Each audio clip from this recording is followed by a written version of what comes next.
You think you're sleeping alone. That's the assumption most people make every night. You lock your doors, turn off the lights, place your phone beside your bed, and trust that silence means nothing is there. But your phone doesn't sleep.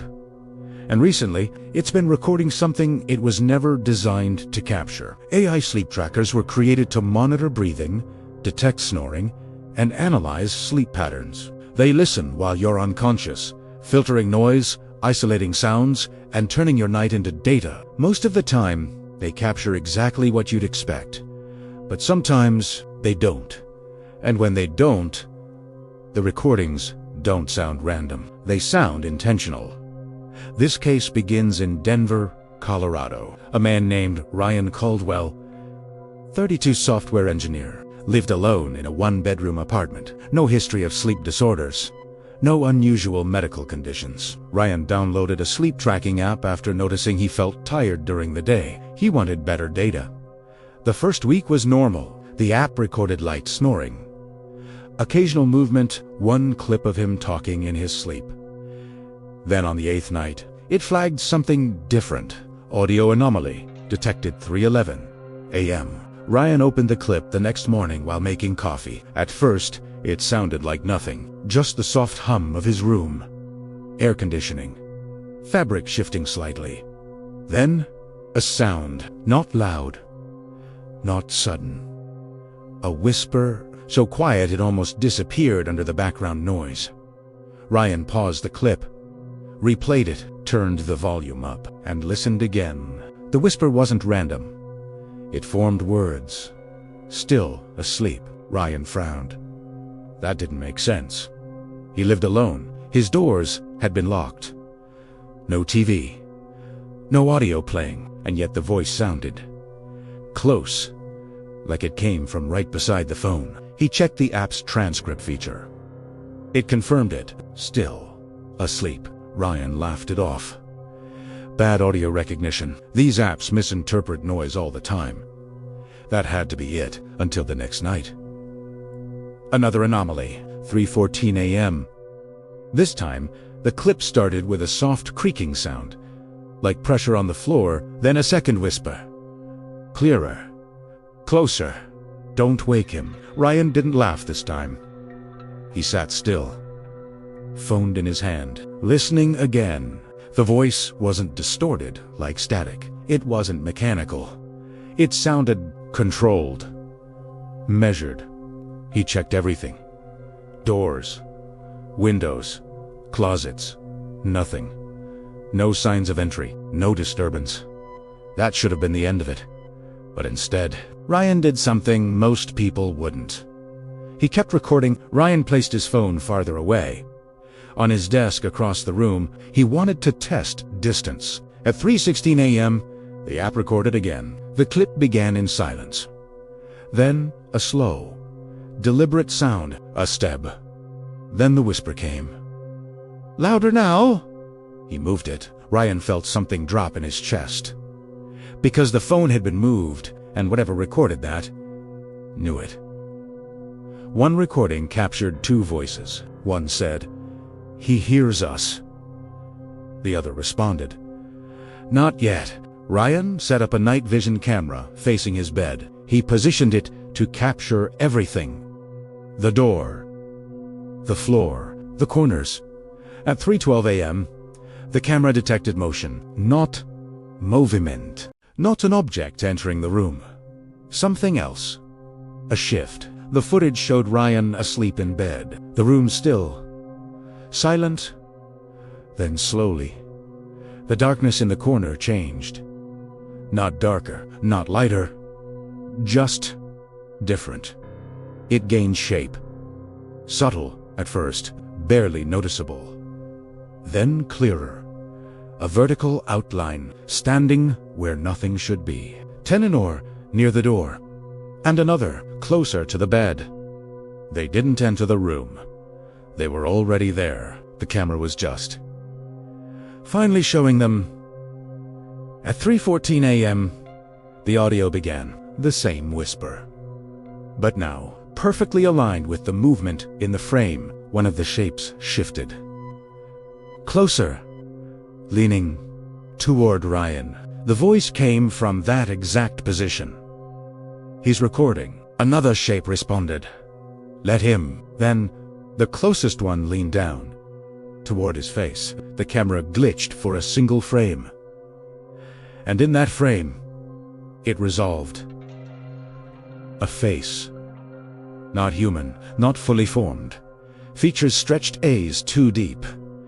Mouth slightly open, like it was learning how to speak. Ryan woke up the next morning and watched everything. Every second, every frame. He didn't speak for nearly an hour, just sat there, replaying the footage. Over and over and over. Then he packed a bag, left his apartment, and didn't come back that night. Or the next. Or the next. 3 days later, he returned. He returned, just to collect a few things.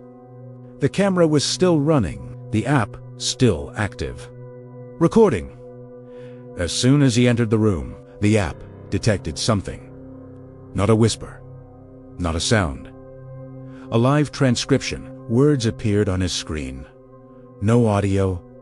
No visible source. Just text. Ryan froze. The room was silent. Empty. Nothing visible. But the app had captured it. In real time. The camera footage shows him standing there, looking at his phone, not moving, not speaking, just reading. Then, slowly, he looks up. Not toward the door. Not toward the corners, but directly in front of him, like he can see something standing in the room. The video ends seconds later. Ryan Caldwell was reported missing that same evening. No signs of forced entry, no disturbance. His phone was found on the floor. Still recording. The final log, captured at 3:13 p.m. One whisper clear, close. He's awake now. There is no confirmed explanation for these recordings. No official cause. No technical fault identified, but there is one detail investigators noted. Every anomaly, every whisper, every presence only occurred when Ryan was asleep, or when he stopped looking. So, tonight, when you place your phone beside your bed, remember Tia, it's not just listening to you. It's listening to everything in the room, and if it ever captures a voice, don't assume it's a glitch, because whatever is speaking might not need you to hear it. It only needs you to stay asleep, and if you wake up, it might already be too late, because the most disturbing part is it knew exactly when he couldn't see it, and now you're thinking about it? In your room, in your silence, right before you go to sleep. So ask yourself one question. When your sleep tracker starts recording tonight, what else is it going to hear? Your AI sleep app is listening to things it was never meant to hear. Every night, while you're unconscious, it filters sound separating, breathing from fabric, movement from background noise, reducing your bedroom to clean readable data. That's what it's supposed to do. That's what you trust it to do. But recently engineers and users have started noticing something deeply unsettling. Certain recordings captured in otherwise silent rooms are being flagged as background static. Not speech, not movement. Static. And when those clips are manually reviewed, they don't sound like static at all. They sound like something trying not to be understood. This case began in Columbus, Ohio. A man named Tyler Green, 27, worked in IT support and tracked everything. He installed a highly rated AI sleep app after reading that it could detect subtle breathing interruptions. The first 10 nights were exactly what you'd expect. Light snoring, a few coughs, one recording of him shifting in bed. Nothing unusual. Then, on the 11th night, the app flagged an anomaly. Timestamp, 3:22 a.m. Classification, background static. Tyler almost ignored it. Most users never even open those clips. They're usually meaningless low-level noise or interference. But something made him press play. At first, it sounded like nothing, a low, uneven hiss. Exactly what you'd expect from static. Then he noticed something strange. The pattern repeated, not randomly. Structured, there were pauses, intervals, like something was being spaced out intentionally. Tyler replayed the clip, turned the volume higher, and that's when he heard it. Underneath the noise, there were shapes in the sound. Fragments, almost like syllables, distorted, as if whatever produced them didn't fully understand how human speech worked. He paused the recording. That should have been the end of it. But the next night, it happened again. Las 3:19 am. Background static. This time, the clip was longer. The sound sharpened, and for a split second, it broke through. Tyler leaned closer, replayed it, and caught it. Closer. His stomach tightened. He lived alone. No TV, no audio sources. It sounded like it was inside the room. Near the phone, Tyler started isolating the audio, uploading clips into software. The more he cleaned the recordings, the less they sounded like interference. The app was labeling it incorrectly on purpose. Because whatever was being recorded didn't match expected human patterns, the system filed it away as harmless. Tyler kept recording, night after night. The pattern became clear. The sounds only appeared when his breathing slowed in deep sleep. They were consistent. Sometimes near the bed, sometimes directly beside the phone. On the 15th night, the anomaly was labeled as unclassified vocal pattern. Tyler opened the clip immediately. 2 distinct layers of sound could be heard. One distorted, one clear. The clearer layer spoke. He's isolating it. Tyler froze. It was responding. To him, that was the moment he stopped sleeping normally. He kept the lights on, moved the phone across the room, even placed a second device near the door. He wanted confirmation. Multiple sources, but the recordings didn't change. They adapted. When he moved the phone, the sound shifted, maintaining proximity, maintaining position. Like it wasn't tied to a location in the room, but to the device itself. That realization came on night 18, when both devices recorded the same anomaly at the same time, but from different positions, meaning whatever was being captured wasn't fixed in space. It was tracking the listener. The next night, Tyler set up a camera. Infrared. Full room coverage. Same approach as the audio. Capture everything. See what the devices were hearing. At 3:21 a.m., the audio anomaly began, and the camera detected motion. But not movement, no figure entering, no object shifting, just distortion. The darkness in the room stopped behaving like darkness. Edges formed, subtle at first, then clearer. 3 distinct areas of space gained structure, not visible like solid objects, but defined, like something occupying the air itself. The audio intensified, static layered over something else. Something struggling to stay hidden, and then, for a single second, the system failed. The noise dropped, the masking broke, and the voice came through. Clear. Unfiltered. He's awake soon. Tyler watched the footage the next morning, and that was the last time he slept in that apartment. He packed immediately, left everything else behind, and checked into a hotel. But the recordings didn't stop, because the app wasn't tied to the room. It was tied to him. The next night, in a completely different location, the anomaly appeared again. Las 3:17 am. Background static. Same pattern. Same structure. Same presence. That's when Tyler understood something he couldn't explain. It wasn't the room. It wasn't the apartment. It was the condition. The moment between awareness and unconsciousness. That's when the recordings happened. That's when whatever this was, Bekame? Active the final log was recorded 3 nights later. Tyler didn't open it right away. He already knew what it would contain. But eventually, he listened. The clip was short, only 8 seconds. No build-up, no static, just silence. And then a voice, closer than ever before. clearer than any previous recording. He knows now. Then, a second voice. Lower, right beside it. It doesn't matter. The recording ended. Tyler Delee, the app, that morning, stopped using sleep trackers entirely. But that doesn't change what was already captured, because the most disturbing part of all of this isn't that the app recorded something. It's that it tried to ignore it, classify it, hide it under harmless labels.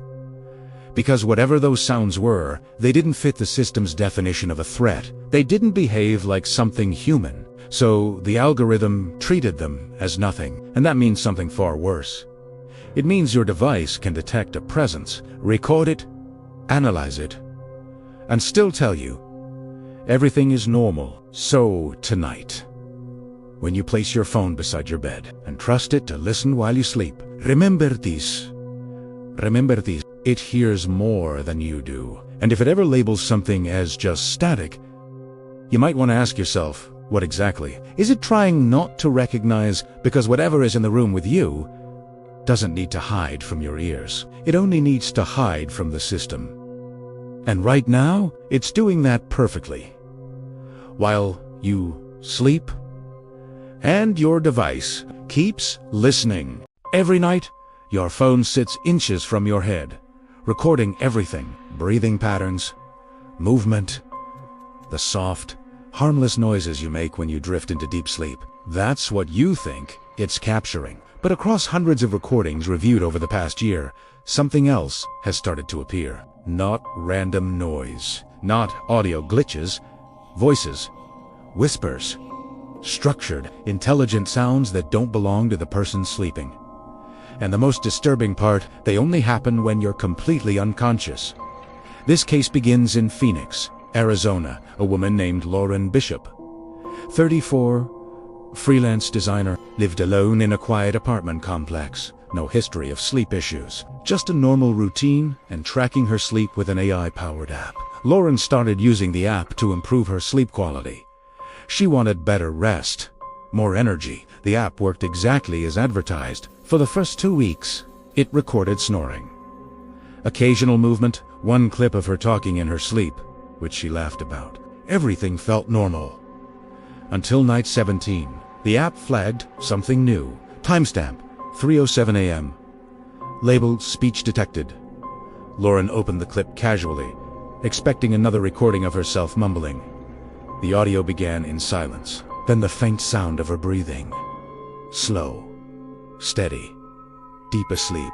Then a whisper, soft, controlled, close. Lauren frowned.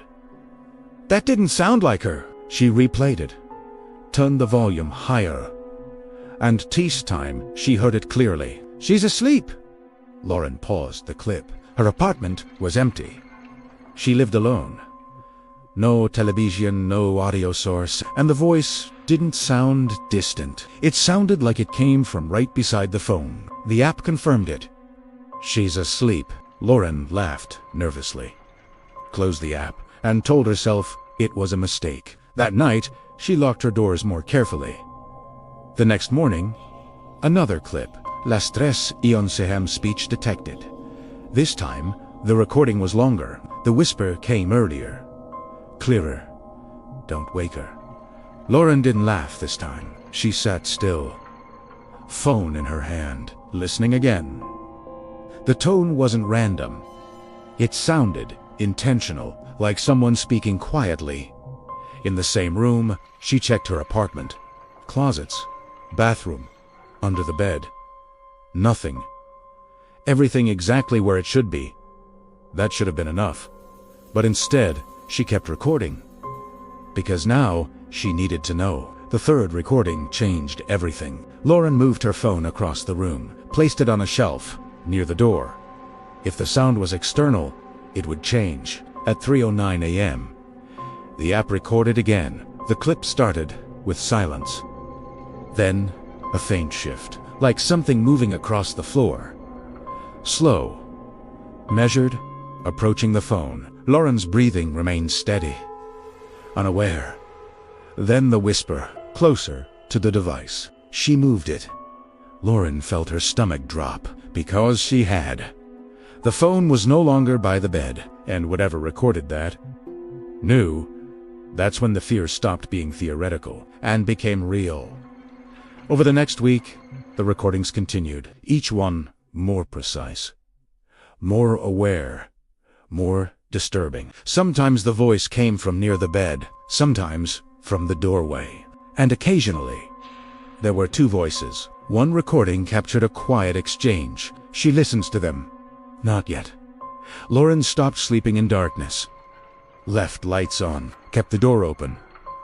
But it didn't matter. The recordings didn't stop, because whatever this was, wasn't reacting to the room. It was reacting to her state. Deep sleep, stillness, unawareness. That's when it became active. That's when it spoke. That's when she couldn't hear it. Lauren decided she needed visual proof. She set up a night vision camera, positioned it to capture the entire room. The bed, the door, the corners, everything. That night, she barely slept, watched the live feed for nearly an hour. Nothing moved. Nothing appeared. Eventually, she drifted off. At 3:10 a.m., the audio began, and the camera detected motion, but nothing entered the room. Nothing walked in. Nothing crossed the frame. Instead, the space itself changed. The darkness near the wall became structured, not darker, not lighter. Defined, like something had shape without form. Then another, near the door, and another, closer to the bed. They didn't move like people. They didn't step, they simply existed. And the camera was finally showing them. The whisper aligned perfectly with the closest shape. "She's watching now." Another responded, "No, she's not." Then the nearest presence shifted, leaning toward Lauren. The camera glitched for a single frame, and in that frame, it resolved. A face, incomplete, distorted, like something trying to replicate human features, but failing. Lauren watched the footage the next morning, and that was the last time she slept in that apartment. She packed immediately, left everything behind, and checked into a hotel across the city. But the recordings didn't stop, because the app wasn't tied to the room. It was tied to her. That realization came on the second night in the hotel, 3:13 a.m. Speech detected. Different location. Different room. Same. Pato. Same voice. She left. Lauren stared at the screen, her hands shaking, because that meant one thing. It hadn't stayed in the apartment. It had followed. The final recording happened 2 nights later. Lauren didn't listen immediately. She already knew what she would hear. But eventually she pressed play. The clip was short, only a few seconds. No build-up, no distortion. Just a whisper, closer than ever before. Clear, unfiltered. She knows now. Then another voice. Lower, right beside it. It doesn't matter. The recording ended. Lauren deleted the app that morning, turned off every device, disconnected everything. But that doesn't erase what was recorded, because the most disturbing part of all of this isn't that the voices were captured, it's that they were identified, analyzed, logged, and still labeled as normal activity. Because whatever those voices are, they don't match known patterns. They don't behave like human sound. So the system accepts them, files them, which means something far worse. It means your devices can detect something in your room, record it, analyze it, and still tell you nothing is wrong. So tonight, when your phone records your sleep, when it logs your breathing, your movement, your voice, ask yourself something. If the app captures speech, how do you know it's yours? Because these recordings suggest something terrifying. That when you re-asleep, you're not alone. And whatever is there doesn't need you to hear it. It only needs you to stay asleep. Because the moment you start listening, you're no longer just being observed. You've been noticed. And once that happens, it doesn't stop recording. It doesn't stop speaking. It just gets closer. So, before you close your eyes tonight, look at your phone. Look at the device that listens while you sleep. And ask yourself one question. If the voices aren't yours, then whose are they?